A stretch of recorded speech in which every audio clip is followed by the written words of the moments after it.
LaDonna Harris, thank you so much for joining us on New Mexico in Focus. You're welcome. You were raised by your grandparents. Your grandmother was Christian. Your grandfather was traditional. He was an Eagle medicine man. How did growing up with those different perspectives affect you?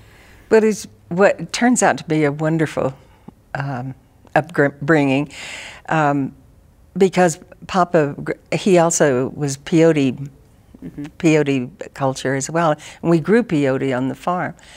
And then he would drive us to church on Sunday mornings. He wouldn't go attend, but he would drive us to church and wait for us until the church service was over, and then get up and shake hands with everybody who came out, and then we'd go home.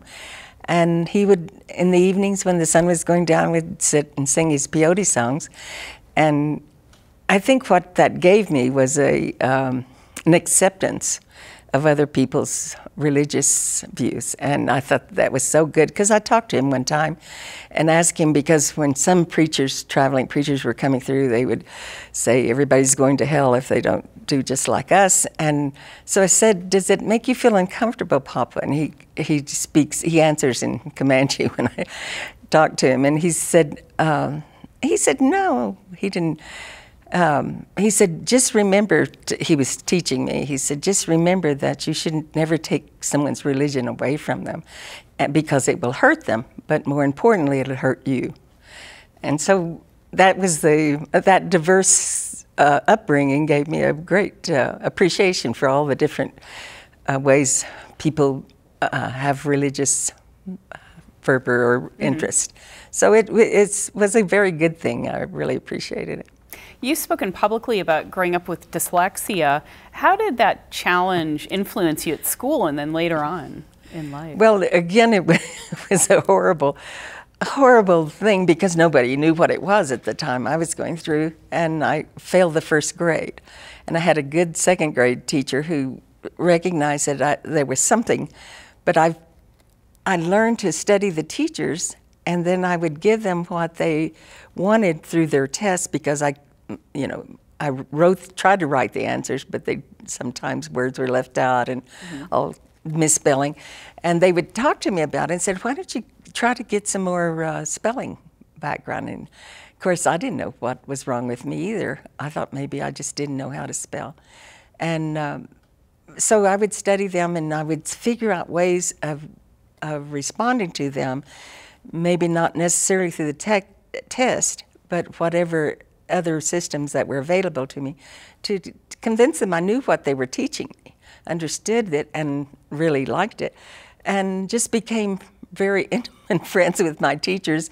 And they would, and so I got through high school. Was a miracle. But that was also a good thing for working in the public after, is particularly with federal agencies, is to figure out what motivated them, or what was the reason they had these particular regulations or whatever, or what was the reason they didn't understand the Indian community, and to study them and be friends with them, and then share with them what information that might be helpful in changing their policy. So it was a good, and it really has helped me through my life experience being in politics and running. My husband running for office, it seemed like all the time, or we were in somebody's campaign all the time. So that in that too, and it was not necessarily accepted in Oklahoma that women should be involved in politics. Well, and you were involved. Your husband, Fred Harris, got into state politics. You were both involved in civil rights issues. You started Oklahomans for Indian Opportunity. What were the problems that you were trying to address? Oh, they were immense. Well, after working, integrating our hometown, said, here we are working for, and then we helped employment, jobs, and housing, where African Americans didn't have to live across the railroad tracks like it was before. And said, here we're doing all this wonderful work, and it's working out in our communities for the African American community. What about our own folks? And it was the problem that was brought to me was the dropout rate of our children. In some areas of Oklahoma, as high as 75%. and said, how can let's look into that. So we took the beginning organization, and mostly we're Comanches, which is my tribe, and started conversations. And at that time, the University of Oklahoma had the Southwest Center for Human Relations Studies. And so they had asked Fred if he would be on the board. And Fred said, "Oh, get LaDonna," said she will listen to the issues, and then she will educate me, and you'll get 2 for 1 out of having her. So I turned out to be the only female in those times too, which I never really recognized that was an issue, and was on the Southwest Center and got them involved with when we went to Eastern Oklahoma. The tribes in Western Oklahoma had been electing their own officials, and we got over there, and the Bureau of Indian Affairs were appointing the leadership of the tribes in Eastern Oklahoma, the ones who were pushed into Oklahoma from the East Coast. And so when we were visiting, we found out, and we said, "My goodness," said, "we've been doing this for years." And so, boy, they were one of the poorest people in Oklahoma at that time. And when they took over their own leadership, now they contribute more to Oklahoma's as much as oil and gas does to the Oklahoma economy, those tribes on the eastern side of Oklahoma. So the transition of their getting control of their own lives just made so much difference, and it was really very satisfying. You went with your husband Fred to Washington, D.C. Yes. He was elected to the Senate in the mid-'60s, and you were active in advancing the interests of Native Americans. What were the most important issues nationally facing Indians at that time? Were they similar in Oklahoma, or were they broader? Well, Oklahoma, we're the only ones that don't have reservations. We had land allotments. So it was different. But so I had to learn a lot, too, about reservation life. And but was what authority the tribes had to get for self-governing, and that was the biggest struggle. And the first thing that we got involved in was the Taos Blue Lake. The Taos Blue Lake had been taken away from the Taos people by the land management people and they were letting ranchers use that lake, and they felt it was a violation of their religious beliefs. So we took it up, and they came to Fred and asked him. And I just happened to have a young woman who was a White House fellow, and she had she was practicing, taking law as education, and she worked on the Navajo reservation, so she knew a little bit knew quite a bit. So she encouraged me to come to the White House, and Nixon was president, and I know he and Fred were not close friends. I think Fred was head of the Democratic National Committee at that time, right? And so she encouraged me to come and meet some of the staff and see what reaction we'd get. So we went over, and I said that it was a wonderful cause, and so they took it to the president, and he said he would back it. So it made it a bipartisan activity. Fred carrying it in the Senate, and at that time the sitting senator from New Mexico was against giving it back, returning it rather, and so that was a harder political thing to overcome, but Fred was able to do that. You got Nixon's support, Spiro Agnew, also Ted Kennedy and George McGovern. Yes. How did you get that kind of support to return Taos Blue Lake? Well, it was the right thing to do. I made it. Well, that doesn't always mean it's going to happen in politics. Well, it was in the 60s, and we were all civil rights enthusiasts. Most everybody was, it felt like. And so I made it not only a civil rights, but a religious right. So I got religious institutions to support us, and the whole civil rights act of it. And so it became a kind of a cause then, for everybody could put it on their agenda as a civil rights, part of their civil rights activity. So doing that was, I just thought, well, goodness, it's a religious thing for the Taos people. We should get our religious support from the community. Why was that particular event such a turning point for Native Americans and national policies regarding Well, because we made it bipartisan, it passed the Senate, and it was very difficult if the sitting senator from the state was against the piece of legislation. People wouldn't, you wouldn't attack it, and it was really hard to get it through the Congress. It's hard, but it was even easier to do it in the White House. So they gave me staff, and the staff told me to talk to Republican senators, and they saw it as a good. It was just appealing to everyone.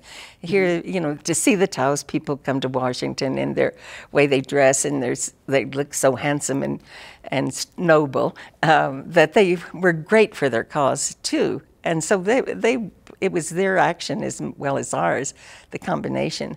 But it was the strategy just made it happen.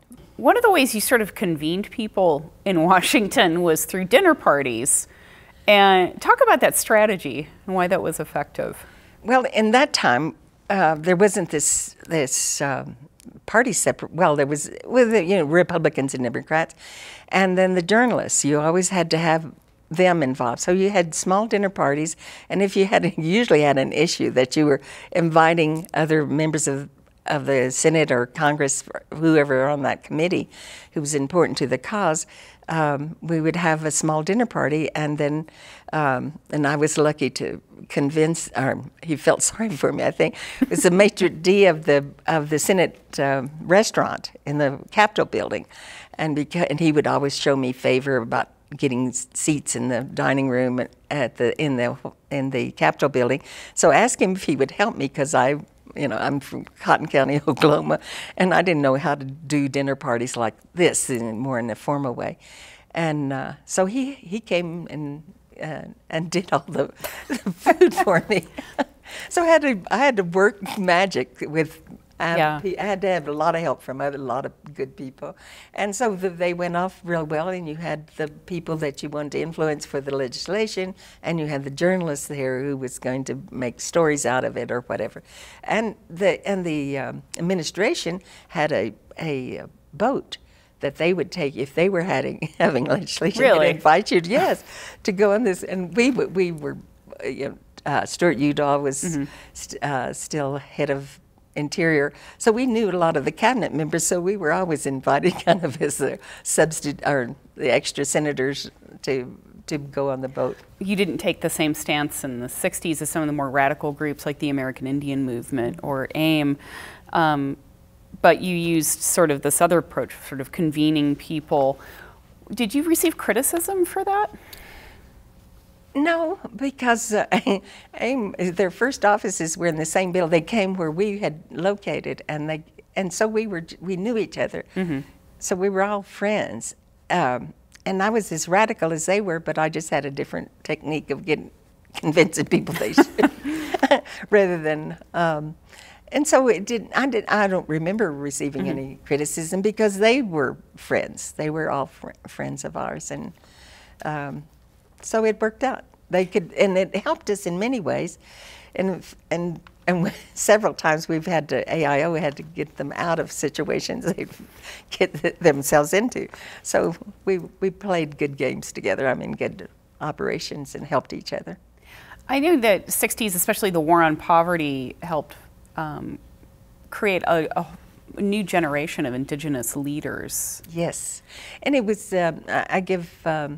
Lyndon Johnson credit. It was the War on Poverty program that he put out, which gave some resource finances to the community for them to and at that time all our leadership was in their 80s.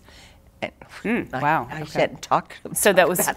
So that there wasn't a pathway, because traditionally it wasn't a pathway for younger people to come in, and had been just the time of history.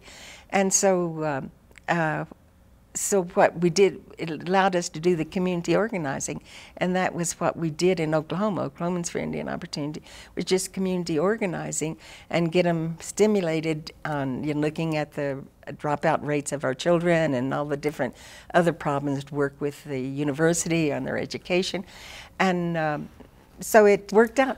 I know you formed Americans for Indian Opportunity here in New Mexico, And a big component of that is this ambassadors program. Well, one of the problems that we have is, or we seem to have had, and so that we were trying to look for remedies of it, was that how do you, because there was a term that says you have to be, when you leave the reservation, you have to change into a European, or, you know, I mean, that was... You have to leave your indigenous yes. traditions behind. And we said, well, that's what's crippling us, is that we're leaving our identity and who we are behind. Said, why can't we bring it? And that's the strength, is bringing it with you, but looking at it through your Indian eyes, but seeing how you can adapt it into your indigenous values, or and change the way it's been done so that it's more recognizing your indigenous values. And so we saw that was the backbone of information, because it was a horrible term that said, and I said, besides that, if you have to do that all the time, it makes you schizophrenic. And, you know, it could really be, I thought it was very damaging, and I never approved of it, and everybody would use that term in the 60s, late 60s. And so, so we said, well, how are we going to maintain our cultural values in a contemporary way? Said, well, we shouldn't give them up, because they're wonderful values that have kept us as survivors. And how do we help share it with other people? And so that was the thing that we worked with, and we asked everybody to come and tell us who you are, and how do you fit into your family, and how does your family fit into your tribe, and how does your tribe fit into your community. So we had this conversation with all of the ambassadors of that particular class, and they would tell us, and some of them were very sad stories and hard for them to tell, and there were some tears shed, but it was a best thing. We were so smart, we didn't know what we were doing. That was so smart, but it made the group into a group. Yeah. And they were classmates, and they always, now when they talk, they know everybody in their class, and they talk about their class was the best one and all of that. But then also we convinced that we need to, with globalization, that we needed to have an international view, and so we have to learn to use the term indigenous, which you're connecting them to indigenous folks all over the world. And particularly we used South America first, and that's really put us in good stead with people having contacts in those countries. And then now we have Japanese and Australians. We've always had the New Zealand people. We have a sister organization with a New Zealand Maori. Founded after, right, in the model of yours, right? Yes. And so it has, you know, we've gotten such good applause from the president of Bolivia. He's the first indigenous people in all of Americas, actually, and so he's been very courteous to us, and we've been invited to his inaugurations, and and so we were treated like diplomats from other countries. What can the rest of the world learn about indigenous leadership, or learn from indigenous leadership? Well, I think that anthropologists and maybe through education we were perceived, or we were perceived as being ignorant and you know, less than. And then you look around, and you know, the indigenous people of South America had a better calendar than anything in Europe that came out of Europe. And so that you have to, that's what we show, is what great societies that were here in the Americas. And that's part of our Indian 101. And that so much of the food that our world foods came from indigenous people. So just getting that primitiveness out of people's mind, and looking at us as great societies that existed at these times. Mexico City was better than any city in all of Europe, the way it functioned. I mean, just so many little bits of information like that that takes away that that being primitive meant that you were uncivilized and of those kinds of things. So that was part of what, as we learned things, that was what we said, well, we need to share it with other people, and these young people learn this as going with us, and then so we always have an international trip, and then we bring them back. Their last trip is to go to one of the Indian communities, either in urban areas, because more of us live in urban areas now, and are on the reservation, and to bring what they bring back to see how it fits into what they've learned, what it fits into their own community, so that it's not lost. I mean, it's not just a grand trip, because we're hosted by indigenous peoples in Latin America, like Guatemala still has terrible things happening to them, and how they treated us and how they were treated was something to learn. The program is showing people the strength that comes from living in two worlds and honoring your indigenous heritage and that wisdom and bringing it to the mainstream world or the modern world. Given that, so how do the challenges facing indigenous people today differ from what you were first working on in the 1960s? Well, in the United States and Canada, it's working pretty well. I mean, we've made enough changes to that we're part of the society with, and being able to maintain our own cultural values as well, and be culturally Comanche when you're in every place, and remember those values, and it's really how you treat people, and you make them part of your family. That's enlarging family. Somebody criticized me for adopting Johnny Depp, and I had a scholar write, she was just following her Comanche heritage, which was to go and capture children because we had small families. And so he justified my action. And but the whole idea of how do you find ways of carrying out the values, and that you just expand your family, and that you become friends. And that's what I remember. My grandmother would see older Comanche women like her, and they would all call me by a kinship term, pat me on the head or whatever, and I would just loved it because I got that kind of recognition. And then they would talk, and then they'd usually give me a dime or whatever they had in their little purses. They'd tie it on the end of their handkerchiefs and give me something, and I'd say, Grandmother, how were you kin to them? And she'd say, oh, and she'd say 30 minutes later, we're not kin to them, but our families did something for each other, whether it's our family or their family. Then we accept them as relatives, and so that's what we do. We just bring everybody into our family. Well, LaDonna Harris, thank you so much for coming and talking to us. It's always a great pleasure to see you. I get to see you periodically in different weird places, but it's always there working as usual. Thank you. Thank you for having me.